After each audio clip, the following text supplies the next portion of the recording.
কৌটিল্যের অর্থশাস্ত্রে বর্ণিত মণ্ডল তত্ত্ব আলোচনা করো। এই প্রশ্নটি 8 মার্কস হিসেবে আসতে পারে বা 4 মার্কস হিসেবেও আসতে পারে। যাই হোক, তো এই প্রশ্নটি আলোচনা করার আগে তোমাদেরকে একটা কথা বলবো যে তোমরা একটা ড্রয়িং দেখাচ্ছি, একবার দেখে নাও। এই ড্রয়িংটি ভালো করে মাথায় ক্যাপচার করো, কারণ বলছি পরে বুঝতে পারবে।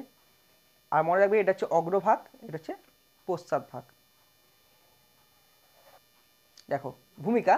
চন্দ্রগুপ্ত মৌর্যের প্রধানমন্ত্রী কৌটিল্য বা চাণক্য বিদেশ নীতি সম্পর্কে যে তত্ত্বের অবতারণা করেন তা মণ্ডল তত্ত্ব নামে পরিচিত। এই তত্ত্ব অনুসারে একটি রাজ্যের প্রতিবেশী রাজ্য স্বাভাবিক শত্রু এবং প্রতিবেশীর প্রতিবেশী স্বাভাবিক মিত্র হয়। তিনি বিজিগীষু রাজাকে কেন্দ্র করে মোট 12 জন রাজার একটি মণ্ডলের কথা বলেছেন। ছবিটা একটু ভালো করে দেখো তোমরা। অনেকেই কৌটিল্যকে বিশ্বের প্রথম রাজনৈতিক বাস্তববাদী বলে মনে করেন। দেখো প্রথমে রয়েছে সম্মুখ ভাগ। সম্মুখ ভাগের মধ্যে কী কী রয়েছে দেখে নাও। মানে সামনের দিক, বিজিগীষু রাজমণ্ডলের কেন্দ্রীয় রাজাকে বিজিগীষু বলা হয়। তিনি সম্ভাব্য শাসক রাজা, তিনি অন্য রাজাদের উপর আধিপত্য বিস্তার করেন। ওরি শব্দের অর্থ হলো শত্রু। কৌটিল্যের মতানুসারে তার রাজ্য সম্প্রসারণের জন্য প্রত্যেক রাজাই প্রতিবেশী অঞ্চলকে নিয়ন্ত্রণে রাখতে চান। মিত্র শব্দের অর্থ হলো বন্ধু। কৌটিল্যের পররাষ্ট্র নীতি আমার শত্রুর শত্রু আমার বন্ধু এই ধারণার উপর প্রতিষ্ঠিত। অরিমিত্র রাজ্যটি হলো অরির বন্ধু, মানে শত্রুর বন্ধু বা শত্রুর মিত্র।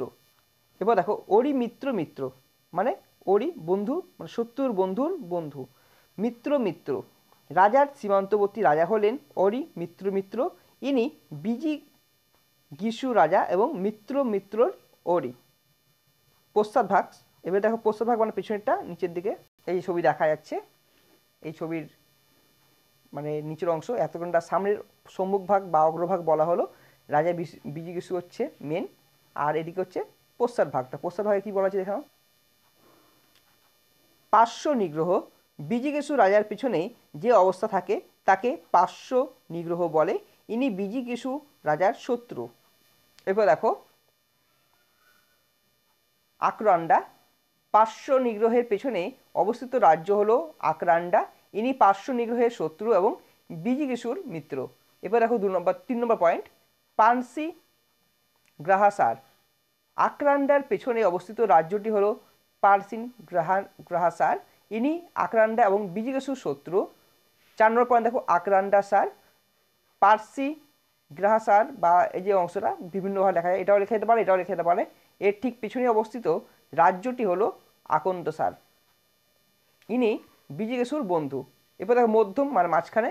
মধ্যম শব্দের অর্থ হলো মাঝখানের অবস্থানকারী। কৌটিল্যের অভিমত অনুযায়ী এই মাঝারি রাষ্ট্র শক্তিশালী হওয়া উচিত। এই রাষ্ট্র বিজিগীষু ও অরি উভয়ের মধ্যেকার শান্তি বা যুদ্ধের ক্ষেত্রে নিরপেক্ষ অবস্থান করে। এরপর দেখো উদাসীন। এটি অনেক দূরে অবস্থানকারী রাজ্য। যুদ্ধের সময় তিনি সম্পূর্ণ নিরপেক্ষ বা উদাসীন থাকবেন। এর মণ্ডল তত্ত্বের গুরুত্ব দেখো, এই যে 7খানা পয়েন্ট বলা হলো, এখানে আলোচনা করা হলো। এর এই গুরুত্ব কী রয়েছে। ফার্স্ট পয়েন্ট দেখো, মণ্ডল তত্ত্ব হলো পরিকল্পনা ও বিশ্ব জয়ের লক্ষ্য নিয়ে অভিযানের নকশা। 2, কোনো দেশের বৈদেশিক নীতি নির্ধারণের ক্ষেত্রে এই তত্ত্বের গুরুত্ব রয়েছে। 3, বন্ধু ও শত্রু রাষ্ট্র সম্পর্কে সম্যক ধারণা দেয়। উপসংহারে কী রয়েছে দেখো লাস্টে। কৌটিল্য ছিলেন একজন তীক্ষ্ণ বুদ্ধিসম্পন্ন কূটনীতিবিদ। তিনি মণ্ডল তত্ত্বের মাধ্যমে বিশ্বজয়ের পাশাপাশি আন্তর্জাতিক রাজনীতির নির্মম বাস্তবতা নিয়ে আলোচনা করেছেন। কৌটিল্যের পররাষ্ট্রনীতি বর্তমান বিশ্বে রাজনীতির ক্ষেত্রে প্রযোজ্য। তাহলে বোঝা যাচ্ছে যে তোমরা আশা করি এই ছবির মাধ্যমে খুব সহজে বুঝতে পারলে।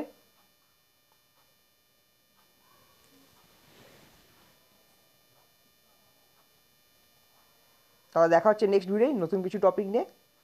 আর যদি কোনো অসুবিধা হয় তাহলে অতি অবশ্যই কমেন্ট করে জানাবে, বা কোনো টপিক নিয়ে যদি আলোচনা করতে হয় বা কোনো নোটস যদি প্রয়োজন হয় তাহলে অতি অবশ্যই কমেন্ট করে জানাও, আমি চেষ্টা করব দেওয়ার জন্য।